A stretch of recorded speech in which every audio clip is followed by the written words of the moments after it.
इस फिल्म में 20,000 साल पहले का ज़माना दिखाया जाता है, जिस ज़माने में लोग गारों में रहते थे और शिकार करके गुजर बसर किया करते थे। इस फिल्म में इसी ज़माने में रहने वाले एक कबीले का जिक्र है जिसका सरदार ताओ बहुत ही ताकतवर, बहादुर और दिलेर होता है। इसका 18 साल का एक बेटा भी होता है जिसका नाम कैडा होता है। कैडा बहुत ही नरम दिल इंसान होता है। वो अपने बाप की तरह ताकतवर और बहादुर नहीं होता और ना ही शिकार करना जानता है। कैडा का बाप उसे शिकार पर अपने साथ ले जाना चाहता है, लेकिन उसकी माँ परेशान हो जाती है और कहती है कि ये अभी छोटा है। ताऊ उसकी बात नहीं मानता और उसे समझाता है कि ये सरदार का बेटा है, इसे मेरी तरह बहादुर और ताकतवर बनना होगा ताकि मेरे बाद कबीले का सरदार बन सके। इसके बाद वो कबीले के दूसरे साथियों के साथ शिकार के लिए निकल जाते हैं कि इनका सामना जंगली भैंसों के एक झुंड से होता है। इन जंगली भैंसों को तेज़ी से अपनी तरफ बढ़ता देखकर कबीले के तमाम लोग अपने नेज़े इसकी तरफ फेंकते हैं, जिनसे डरकर जंगली भैंसें तेज़ी से पीछे की तरफ भागना शुरू कर देते हैं और सीधा खाई में जा गिरते हैं। उनमें से एक भैंसा बच जाता है जो कि शायद उनका सरदार होता है और बहुत ही गुस्से से कैडा की तरफ बढ़ता है और उसे मारना शुरू कर देता है। कबीले का सरदार ताऊ अपने बेटे को बचाने के लिए आगे बढ़ता है, लेकिन अब बहुत देर हो चुकी होती है। भैंसा कैडा को अपने सींगों पर उठाकर खाई में नीचे फेंक देता है।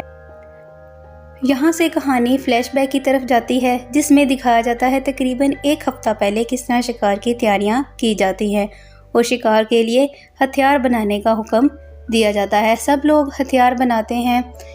2 नौजवान लड़कों के हथियार मुंतखब किए जाते हैं जिसमें से एक कैडा का भी होता है। सरदार को कैडा का बनाया हुआ हथियार बहुत पसंद आता है। वो अपने बेटे से कहता है तुम शिकार पर भी बहुत अच्छा करके दिखाना। अब तो सरदार अपनी बीवी यानी कैडा की माँ के साथ होता है। कैडा की माँ उसे कहती है एक बार फिर सोच लें, कैडा भी बच्चा है। और अब जानते हैं कि शिकार के दौरान कितनी प्रॉब्लम्स आती हैं। तो सरदार कहता है अगर वो प्रॉब्लम्स का सामना नहीं करेगा तो मेरी तरह बहादुर और ताकतवर कैसे बन सकेगा। तुम्हें घबराने की ज़रूरत नहीं, हमारा बेटा हमारी तरह मुश्किलात का सामना करके दिखाएगा। फिर सरदार की बीवी कहती है कि ठीक है, मुझे तुम दोनों पर पूरा भरोसा है। और आखिर वो दिन आ ही जाता है कि ये लोग शिकार के लिए निकल जाते हैं। रास्ते में जाते हुए इन्हें पत्थरों का बना हुआ एक पिलर नज़र आता है जो कि इनके बाप दादा का बनाया हुआ होता है ताकि डायरेक्शन का पता लग सके। उस ज़माने में लोग सितारों या फिर पत्थरों के ज़रिए से रास्ते का चुनाव किया करते थे। अब इन लोगों को सामने से एक और कबीला आता हुआ दिखाई देता है। मिलने पर पता चलता है कि वो लोग भी शिकार के लिए आए होते हैं। यहाँ पर दोनों कबीले मिलकर शिकार के लिए चल पड़ते हैं और रास्ते में इन्हें एक पिग नज़र आता है। कबीले का सरदार कैडा से कहता है कि इसे मारो, इसका शिकार करो। कैडा ने इससे पहले कभी शिकार नहीं किया होता। वो इस पिग को नहीं मार पाता तो सरदार पिग को खुद मारता है और उसे कैडा पे गुस्सा भी आता है।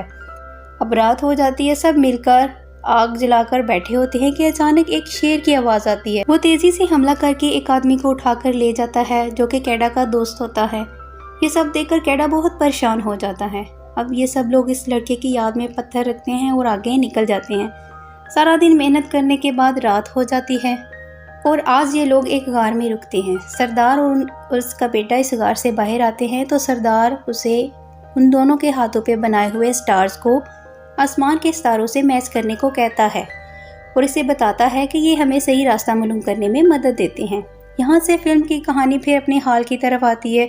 यहाँ हम देखते हैं कि कैडा का बाप उसे बचाने की कोशिश करता है, उसे बहुत आवाज़ें लगाता है, लेकिन कैडा की तरफ से कोई रिस्पांस नहीं मिलता। तो कबीले के लोग कैडा को मरा हुआ समझकर वहाँ उसकी याद में कुछ पत्थर लगाते हैं और आगे निकल पड़ते हैं। कैडा खाई की दीवार पर एक पत्थर पर पड़ा बेहोश होता है। एक गिद्ध इसे आकर नोचने लगता है तो कैडा को अचानक होश आ जाता है। वो गिद्ध को ज़ोर से मारता है। इसके बाद कैडा खाई में उतरने की कोशिश करता है लेकिन उसे रास्ता नहीं मिलता। इतने में वहाँ अचानक बारिश शुरू हो जाती है और खाई में काफ़ी पानी जमा हो जाता है। कैडा चूँकि तैरना जानता होता है तो वो खाई में छलांग लगा देता है और तैरते हुए किनारे में पहुँच जाता है। वो इस दौरान काफ़ी ज़ख्मी हो जाता है और वो अपने पास पड़े पत्थर और लकड़ी से अपने पाँव को ठीक करता है और खाई के ऊपर उसी जगह पहुँच जाता है जहाँ वो और उसके कबीले वाले आखिरी बार मिलते हैं। वहाँ उसकी याद में रखे हुए पत्थर देखकर उसे बहुत गुस्सा आता है कि कैसे कबीले वालों ने उसे मरा हुआ समझ लिया। वो गुस्से में चिल्लाता है। उसकी आवाज़ सुनकर चंद भेड़िए इसके पीछे लग जाते हैं वो उनसे भागता हुआ एक दरख्त पर चढ़ जाता है और यूं वहीं बैठे रात गुजार देता है। सुबह जब उसकी आंख खुलती है तो वो देखता है कि भेड़िए वहाँ से चले गए हैं। उसे प्यास महसूस होती है तो वो पानी पीने के लिए नदी के पास जाता है, तो भेड़िए फिर से उसके पीछे लग जाते हैं। वो भागता हुआ दरख्त के ऊपर चढ़ जाता है, लेकिन इस बार एक भेड़िया उसकी टांग पकड़ लेता है। वो अपने पास मौजूद हथियार से इस भेड़िए को मारता है और अपनी जान बचाता है। यूँ एक और रात गुजर जाती है। वो देखता है कि सब भेड़िए वहाँ से चले गए हैं सिवाय उसके जिसने इसे जख्मी किया होता है। कैडा दरख्त से नीचे आता है। वो अपना नेज़ा उठाकर इस भेड़िए को दर्द से मुकम्मल निजात देने की कोशिश करता है, लेकिन जब कैडा उसकी आंखों में देखता है तो उसे भेड़िए पर रहम आ जाता है।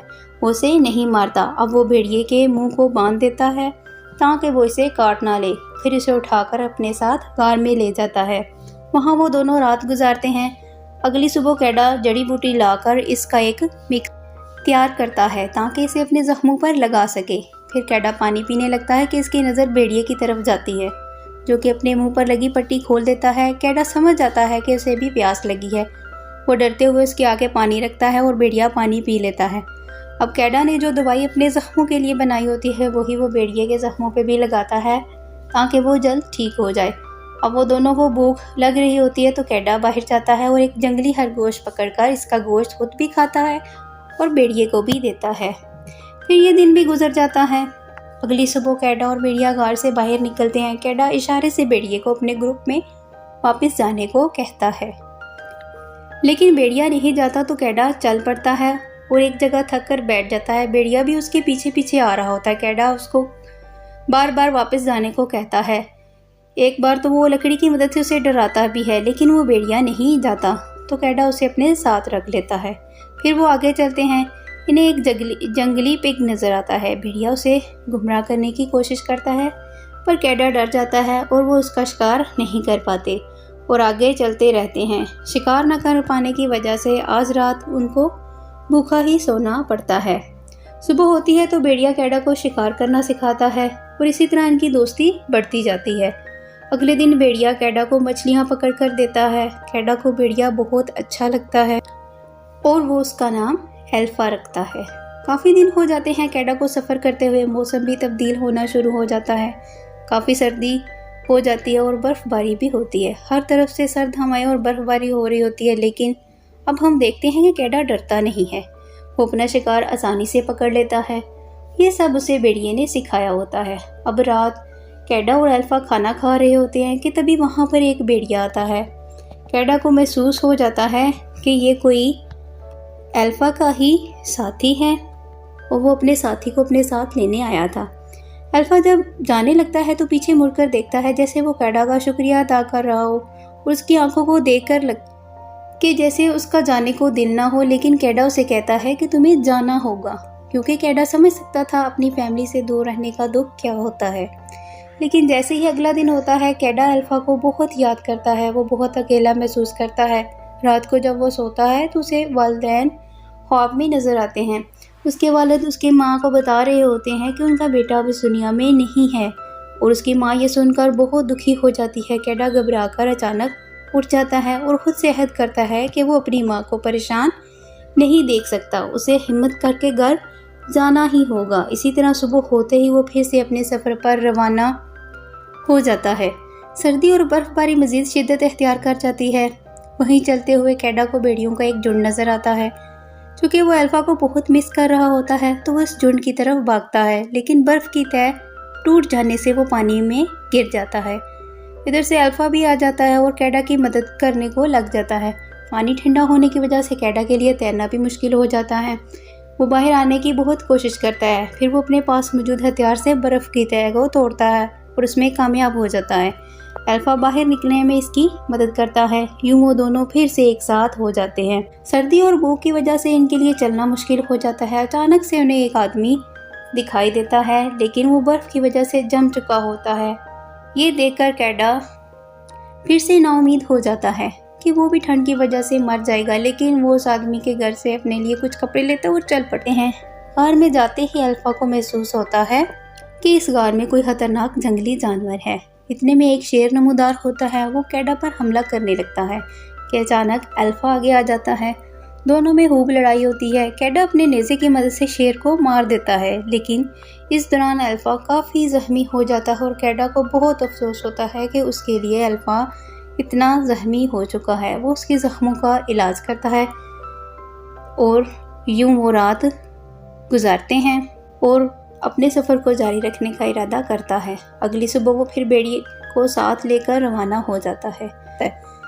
ज़ख्मी होने की वजह से अल्फा के लिए चलना भी मुश्किल हो जाता है, तो कैडा उसे उठा के चलना शुरू कर देता है और बिलाहर उसे अपना कबीला नज़र आ जाता है। उसके वालिदैन ठंड में बैठे मायूसी की आलम में बातें कर रहे होते हैं। वो कैडा को देखकर बहुत खुश होते हैं। कैडा वहीं गिर जाता है और अपने बाबा से कहता है कि अब मैं बहुत बहादुर बन चुका हूँ, अब आपको मुझ पे फ़ख्र है। तो उसके बाप बहुत खुश होते हैं और उसे अपने गले से लगा लेते हैं।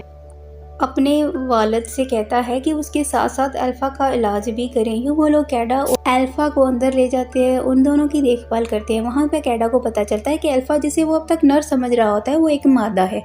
अल्फा के छोटे छोटे बच्चे पैदा होते हैं। तमाम कबीले वाले मिलकर उनकी देखभाल करते हैं। अब कबीले वाले और भेड़िए मिलकर रह रहे होते हैं। कैडा कबीले का सरदार बन जाता है, भेड़िए भी बड़े हो जाते हैं और इसी के साथ ही फिल्म की एंडिंग हो जाती है।